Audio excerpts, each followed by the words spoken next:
Hola, mi nombre es Paulina Pereira y el tema que yo escogí tiene que ver con el medio ambiente, en especial y enfocándome en el ecosistema marino. El libro que yo escogí está en inglés, entonces el título, como los capítulos y ciertas palabras las voy a utilizar en inglés. El libro se llama The World is Blue, How Our Fates and the Ocean's Fate Are One, por Sylvia Earle, quien es una bióloga marina. Este libro está dividido en tres partes. La primera se llama The Vision, Limitless Ocean Bounty, Infinity Resiliency. Bueno, para empezar, este primer capítulo nos lleva a 1900 y explica cómo en 1900 las personas creían que el océano podía producir cantidades ilimitadas de peces, ballenas, mariscos y otros animales salvajes. Y esto llevó, en cierta forma, a la destrucción del océano y a como lo conocemos hoy, que en realidad, en comparación con la abundancia y diversidad de la vida que había en las aguas de 1600, para 1900 solo quedaban fragmentos. Entonces, imagínense cómo estamos ahora. Hoy en día hay fragmentos de esos fragmentos. Aunque algunas personas consideran que lo que vemos hoy en cuanto a todo el ecosistema marino y la vida es lo normal, como si el presente en realidad representara la verdadera imagen de cómo siempre han sido las cosas, lo cual no es cierto.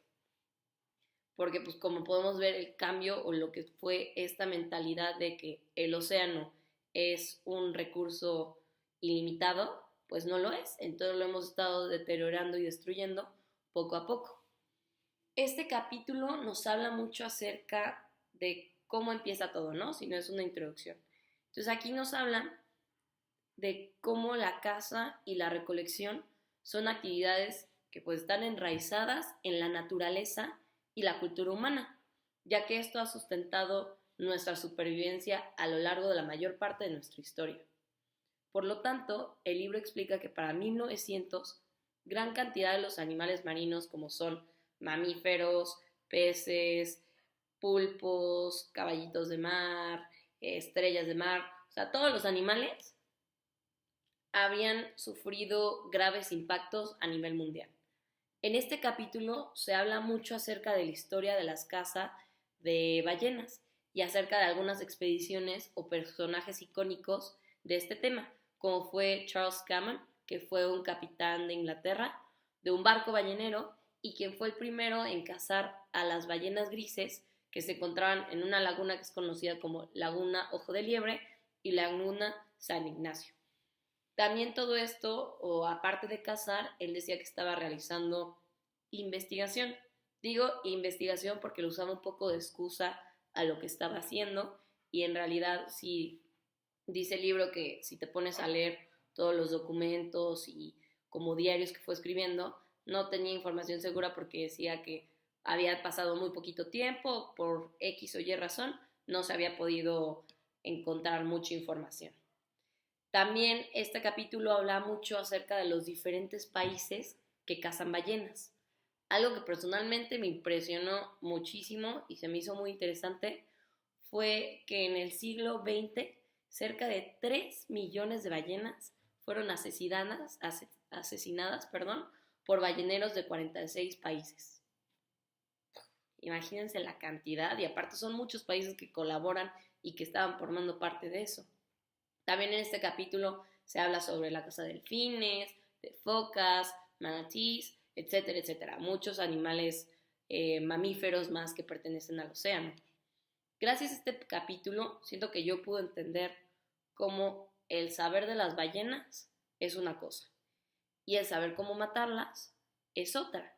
Y el interés de saber, de aprender a matarlas y cazarlas refleja pues nuestras raíces más profundas como cazadores, ¿no? Que finalmente eso para el humano era más importante que entender a estos animales. También se habla mucho sobre el impacto que ha generado la pesca, sus causas, consecuencias y también la historia de esta. Se me hizo muy interesante un concepto que salió más o menos por el tiempo de la Segunda Guerra Mundial, que fue conocido como el rendimiento máximo sostenible. Esta idea persistía en que si llegan a haber menos peces, entonces tendría que haber más espacio en el mar y por ende tendría que pues, haber más que comer porque pues, hay más espacio, pues puede haber más animalitos y los peces se reproducirían más rápido que antes de que se redujeran las poblaciones. Esto fue la mentalidad que muchos de los pescadores y de las personas tomaron y también por eso empezaron a matar más y agarraron eso como excusa. ¿Pero cuál es el problema? Bueno, primero que nada, para que esto funcionara bien, tuvieron que haberle preguntado a los peces, ya que en ese momento no se sabían los aspectos críticos de su vida, eran desconocidos. Y de hecho, hoy en día aún no se sabe bien o no se tiene mucha información sobre esto. Sigue siendo un misterio, se podría decir.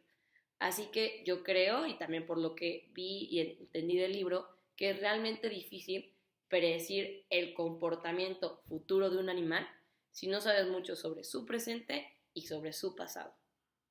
Otro punto muy importante de esto, por qué esta idea o este término no funciona, es porque es muy difícil determinar la cantidad o cuántos peces hay en una área, o en una cierta área, en un cierto tiempo, si mucho menos no se sabe cuántos peces había antes de que pues, empezara a pescar en esa parte. También se habla sobre otros aspectos, pero estos son los más importantes, pero pues en pocas palabras era de que no se sabía bien y pues eran incontrolables. Entonces, al tener como esta gran incógnita, pues no puede establecer bien todo este sistema. Tristemente, este concepto del que les hablo fue implementado a nivel mundial en las políticas y en 1982 se llegó a incorporar a la Convención de las Naciones Unidas sobre el Derecho del Mar y desde entonces se ha integrado en las leyes nacionales e internacionales. Y también esta es una de las grandes razones por la que hoy en día el mar está tan afectado, porque al agarrar esta excusa, pues es muy fácil estar pescando y pues se lleva a la sobrepesca y si no hay peces, pues se empieza a destruir el ecosistema marino por completo. Otro tema que también se llegó a abarcar en este capítulo es acerca de el rol que juegan los mariscos y también su historia y lo que ha pasado. Por ejemplo, en relación a los moluscos, ¿sabías que de todos los huevos que llega a producir, no sé, una almeja o un ostión, solo el 1% llega a edad adulta? Ahora imagínate que de eso nosotros consumimos y en la mayoría de los casos no dejamos que se lleve a cabo el ciclo de reproducción. Entonces, pues imagínate cómo esto afecta si de por sí solo sobrevive 1%. Luego llegamos nosotros y en ese ciclo natural lo interrumpimos. Pues, ¿qué pasa con esos animales y qué pasa con el ecosistema? En el capítulo también se llega a hablar de la pesca de moluscos y la importancia que estos tienen de estabilizar los ecosistemas marinos, así como el rol que juegan los pulpos, las langostas, etc. Por último, el tema que llega a hablar este capítulo, o bueno, el primer pedazo de este libro, es acerca del impacto que genera la basura en todo el ecosistema marino. Existe una isla de basura en el Océano Pacífico, la cual llega a abarcar un área de alrededor de 600,000 millas cuadradas, que es más o menos el tamaño de Alaska. También, pues menciona cómo está toda esta isla y los impactos que genera, pero también sí te dice como, no, pues esto está muy mal y esto es lo que está pasando en nuestro planeta y lo que causa la basura, lo que si llega una tortuga y se come una bolsa de plástico que está flotando porque piensa que es una medusa, porque las tortugas marinas luego llegan a comer medusas. Ahora imagínate si llega y come una bolsa de plástico, pues se le queda atorado y se llega a morir, ¿no? Pero tanto como te menciona lo malo, también te menciona de pues, las cosas buenas que podemos hacer para poder ayudar a que pues, este problema de la basura disminuya. Por ejemplo, la importancia de reciclar, de reusar, de crear conciencia sobre el uso de tu basura, de cómo a nivel mundial se han llevado a cabo muchas limpiezas de playas y la importancia que esto ha llegado. Por ejemplo, se llegó a realizar una limpieza de playa y también una limpieza en esta isla que les cuento de la isla de basura, donde buzos se metieron a tratar de recolectar la mayor cantidad de basura y en total de la basura que recolectaron lograron dividirla toda en 48 tipos de desechos diferentes. La segunda parte o el segundo capítulo del libro se llama The Reality. The ocean is in trouble, therefore so are we. Este capítulo menciona la pérdida de biodiversidad en los océanos.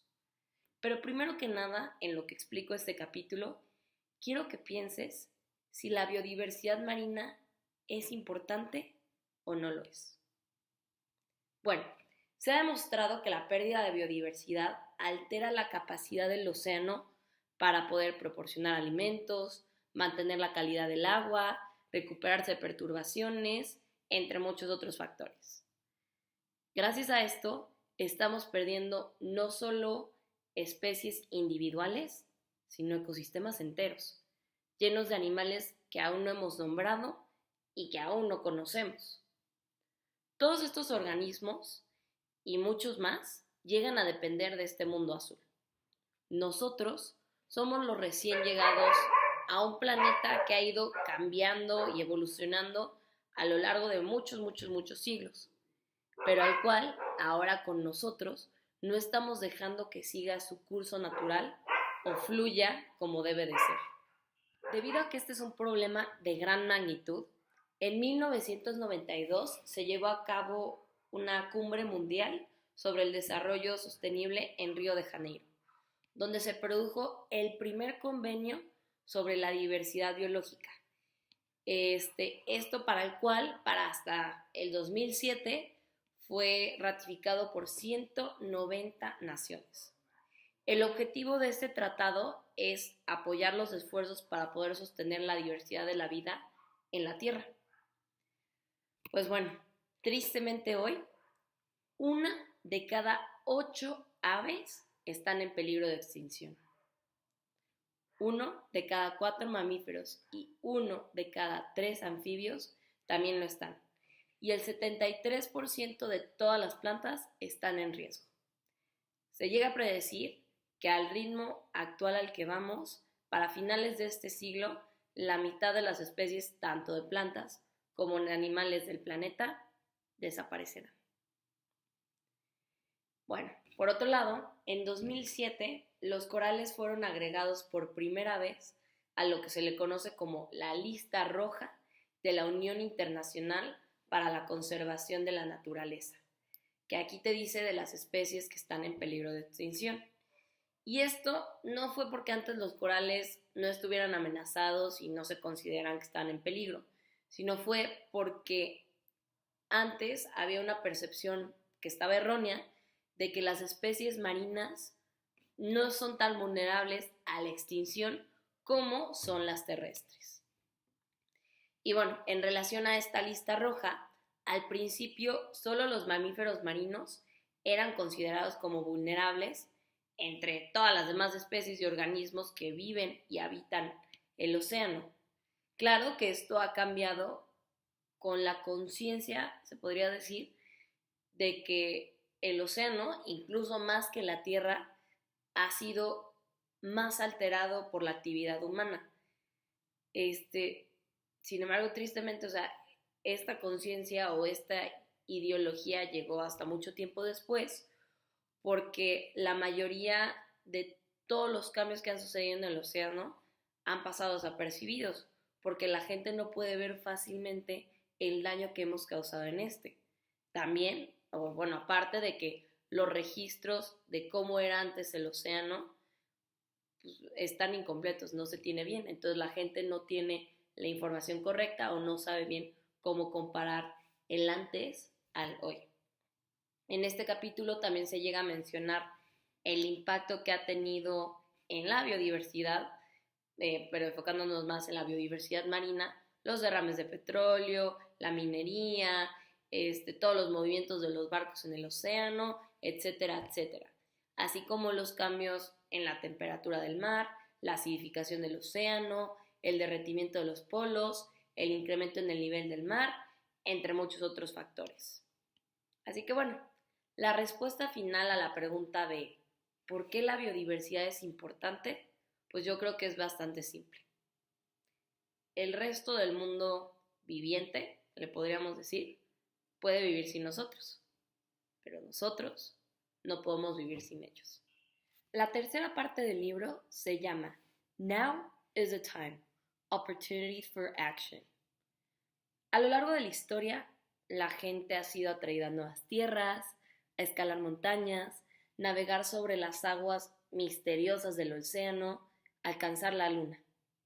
Ha hecho todo esto ya que los humanos siempre estamos en una búsqueda por el conocimiento, de poder comprender y entender mejor estos nuevos horizontes.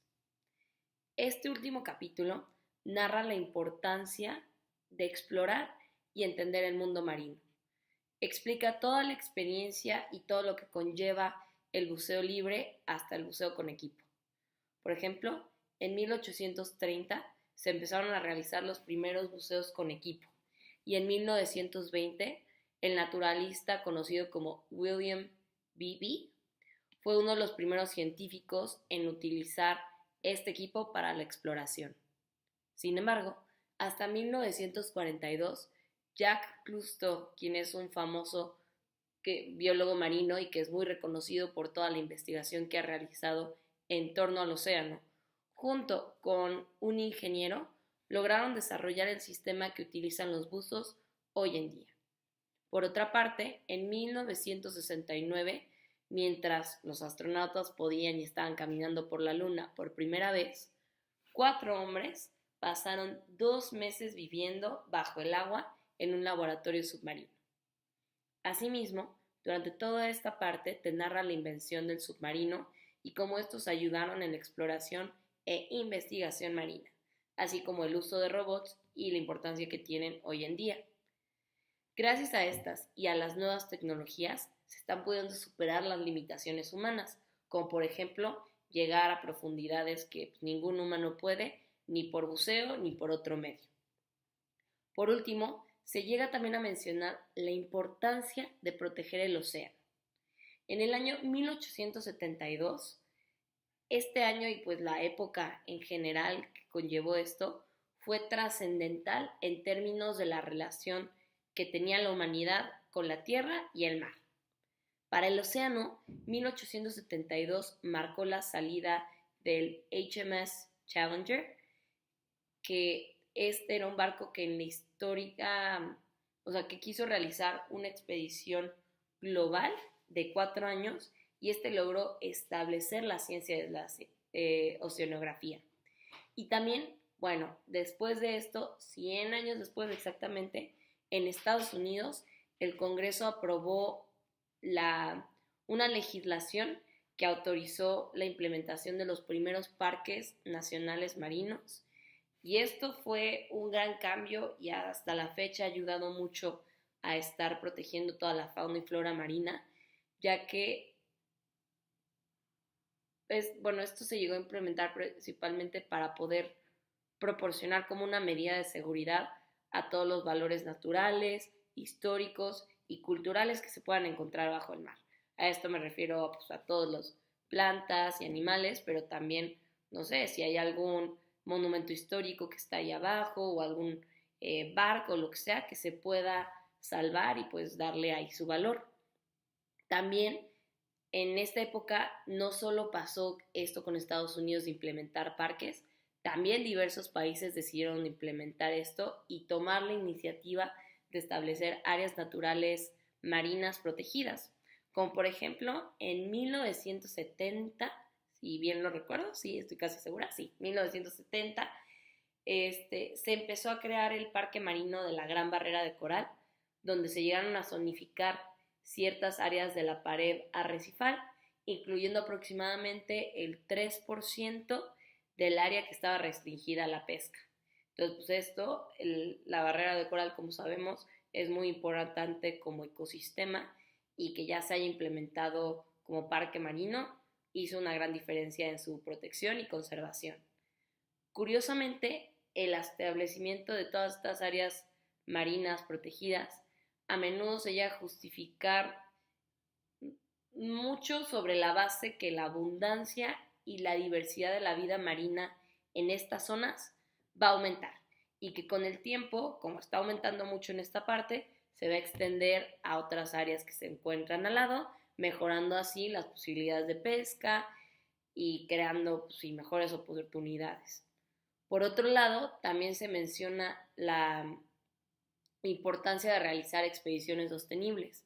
Un proyecto muy importante que te cuenta aquí en esta parte del libro es acerca de un vehículo sumergido que se llama Deep Worker, el cual es capaz hasta hoy en día de llevar casi a cualquier persona a profundidades de 610 metros. Para este proyecto, alrededor de más de 100 científicos e instituciones y personas, pero bueno, vámonos más con instituciones y organizaciones, decidieron unirse al proyecto y apoyarlo, ya sea con dinero o con voluntarios, con aparatos, con la forma que sea, pero para poder sustentar y apoyar este proyecto. Ante todo esto, se está buscando apoyar muchos proyectos que abarquen la exploración, la investigación, la conservación y la educación. Así que déjenme preguntarles, ¿a quién le importa si estamos perdiendo el océano? Pues bueno, parece que hay muchas cosas ahí que ni siquiera conocemos. Si bien hay especies, hay más especies desconocidas que conocidas en el mar.